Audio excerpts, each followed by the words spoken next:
अरे काहे ओहो ये सूरज त काहे बन के घूमत लफंगा तो के डंडा से मारबना काहे बन के घूमत लफंगा तोहके डंडा से मारबना काहे घूमत बन के लफंगा अरे बाप तोहके डंडा से मारना काहे काहे बन के घूमत लफंगा तो के डंडा से मारबना ये सूरज अरे उनके पे मत लग भाई हमारे द्वापर युग में जब भगवान कन्हैया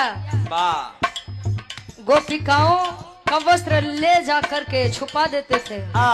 आज सारी गोपिकाएं लेके ओरहान पहुंचे माई यशोदा जी लगे तो वह माई यशोदा जी भगवान कन्हैया से कहा हाँ तू अपने के तनिको जिन ले है अपने भी ले हम तोरे तक डंडा पहुंचाओ मतलब है तू डंडा हमारे लागे कहो हाँ हो हमार तोहार दरअसल लंबाई ढेर फर्क बा हाँ इतना कहा में तेरी तले डंडे साथे दे इनका हो गुरुजी लेकिन आजकल मेहरून बड़ा चेंज करे हाँ सूरज जी वो तो बेलना या कुर्सी लेके मारत खैर तोहार दिन न आई तू आदमी ठीक है हाँ क्या बात है कहे यार माई यशोदा जी भगवान कन्हैया के समझावे का समझावे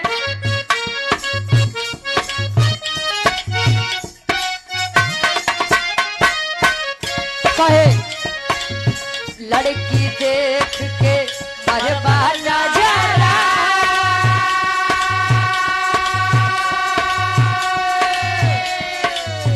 पीटब जब तू पजरा पजरा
लड़की देख के मरबा नजरा तब पीटब बहुते बाप पजरा का दादा अच्छा तू अर्थी भाव बा तू अर्थी भाव बा समझे बोले कुछ हो समझे तो के डंडा से 100 रुपया हमरे कोटेदार यादव भैया सॉरी बाबूजी यादव कोटेदार भैया मुझे बाबूजी 100 रुपया हमारे कोटेदार साहब कनकपुर से आपके द्वारा 100 रुपया बहुत बहुत धन्यवाद आशीर्वाद के सारे केम्बच अपनी कला में कामयाब रहे। माई यशोदा जी समझावती हैं कि गोपिकाएं अगर देख करके ज्यादा पीछे पीछे भागोगे तो वही डंडा से मारे। अच्छा माई यशोदा और भगवान कन्हैया के इतना अटूट प्रेम रहे वो स्वयं तीनों लोग के स्वामी हो के माई यशोदा जी से डांट खाए भाई वो खाली मूसर से बंधाए जाते रहे। आजकल के लड़का के माई बाबू खाली 2 हाथ मार देते अगले दिन वो अपन हिस्सा मांगे लगते है काहे बदे हमका अधिकार बा हाँ बांट दा देखे लगी भैया ये आदत तू मत डाला माई यशोदा जी समझावे डॉक्टर जय प्रकाश यादव जी मेरे डॉक्टर साहब के द्वारा 100 रुपया बहुत बहुत धन्यवाद समझावे और का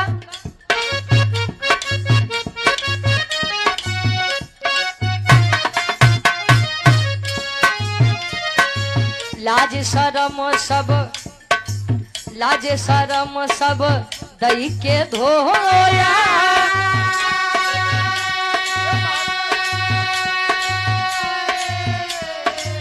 डाटे पन खरा बना के रोया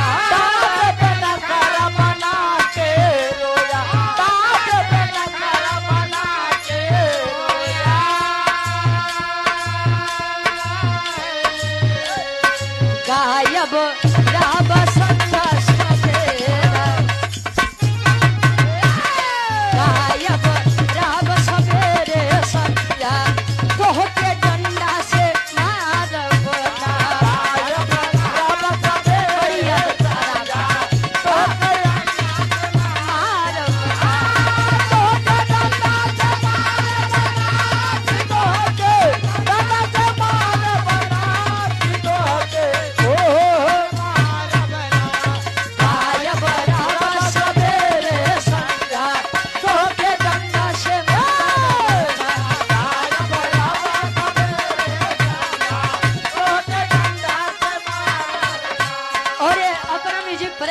सीताराम बिरहा म्यूजिक राधा म्यूजिक क्लब के डायरेक्टर साहब हमारे महेंद्र यादव दादा, वाह 100 रुपया बहुत बहुत धन्यवाद। काम में दिन दुनारा छोगना तरक्की हो खत रहे। वाह यार लड़का के अगर मातारी डटत है तो लड़का लोग यहाँ रोवे।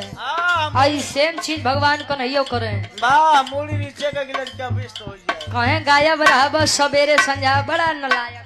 वाह सूरज जी हाँ बहुत नालायक लड़का है। बहुत यत की है यहाँ। हाँ ई कन्हैया जी के कहा माई यशोदा जी हाँ कहो हाँ आखिरी भाव बाबू यादव के मत दिखावा। बाबूजी बाबूजी यादव कोटेदार साहब कनकपुर से 100 रुपया समझ दिए, बहुत बहुत धन्यवाद। अब भूख लगा गया। आखिरी बाबा भगवान कन्हैया जी सारी गोपिकाओं के सामने माई यशोदा जी के सामने हाथ जोड़ के देखा, तीनों लोग के स्वामी उन्हों के चीज के नाई घमंड रान की हम तो भगवान विष्णु के अवतार यही।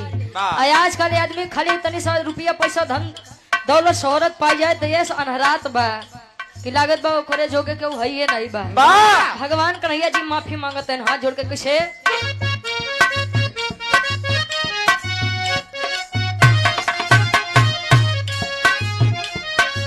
हाथ जोड़ के मांगे माफी,